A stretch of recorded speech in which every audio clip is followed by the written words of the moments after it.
नमस्कार, मी पंजाब डक. आज आहे 26 जानेवारी 2026 आणि या ठिकाणून माझ्या महाराष्ट्रातल्या शेतकऱ्याला अंदाज देणार आहे. तर मी म्हटलं तर 26 जानेवारीच्या वेळेस राज्यात ढगाळ वातावरण होईल. आजपासून झालं, पण आज रात्रीच्याला आणि उद्या 27 आणि 28च्या दरम्यान राज्यामध्ये खूप ढगाळ वातावरण राहणार आहे. तुरळक ठिकाणी थेंब देखील येणार आहे. खूप काय असा मोठा पाऊस नुकसानीचा पडणार नाही, पण काही भागामध्ये उत्तर महाराष्ट्र असो, पश्चिम महाराष्ट्र असो, विदर्भ असो, मराठवाडा असो, तुरळक ठिकाणी ह्यामध्ये 27-28च्या दरम्यान थोडे थेंब येणार आहेत म्हणून हा अंदाज लक्षात यायचा. सर्वदूर काही पाऊस पडणार नाही, पण राज्यात वातावरण खराब होत असल्यामुळं तुरळक ठिकाणी थेंब पडतील म्हणून हा अंदाज सर्व शेतकऱ्यांनी लक्षात यायचा.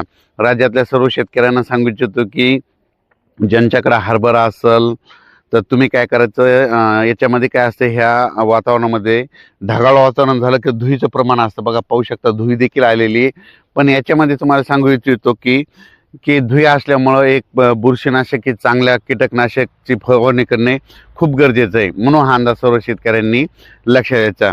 आणि त्याच्यानंतर राज्यातल्या सर्व शेतकऱ्याला सांगू इच्छितो की राज्यामध्ये आता म्हणजे आज 26 जानेवारी, 27 आणि 28 तारखेपर्यंत राज्यात वातावरण म्हणजे ढगाळ राहणार आहे म्हणून हा अंदाज लक्षात यायचा.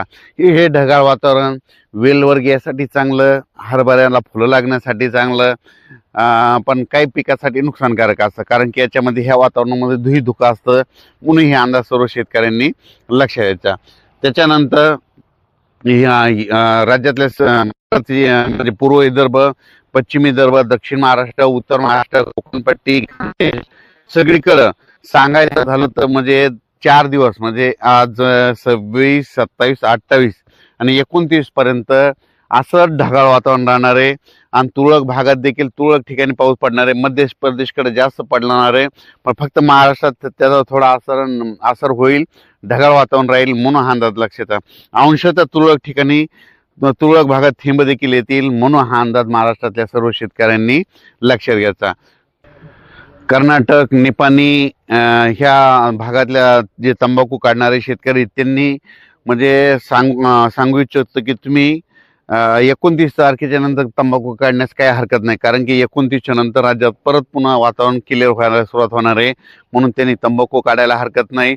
पण राज्यात मात्र सध्या मात्र ह्या 4 दिवस मात्र ढगाळ वातावरण असणार. तुरळक ठिकाणी तुरळक भागातच पावसाचा अंदाज आहे म्हणून हा अंदाज लक्षात यायचा.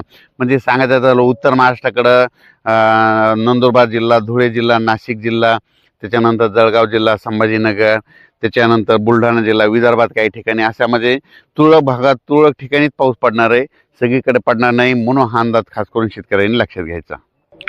द्राक्ष बागायतदारांना सांगू इच्छितो की खूप काही मोठा पाऊस पडणार नाही, त्याच्यामुळे काही चिंता करायची गरज नाही.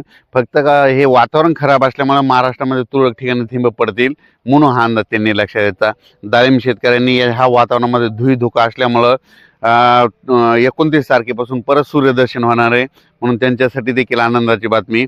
आणि ज्यांच्याकडं वेलवर्गीय येतं त्यांच्यासाठी आनंदाची बातमी, 2-3 दिवस ढगाळ वातावरण राहणार आहे म्हणून हा अंदाज लक्षात घ्यायचा. त्याच्यानंतर फेब्रुवारी महिन्यात परिस्थिती परत पूर्वपदावर येईल, परत थोडी रात्रीच्याला थंडी राहील आणि दिवसा देखील थोडं ऊन वाढण्यास सुरुवात होईल म्हणून हा अंदाज सर्व शेतकऱ्यांनी लक्षात घ्यायचा.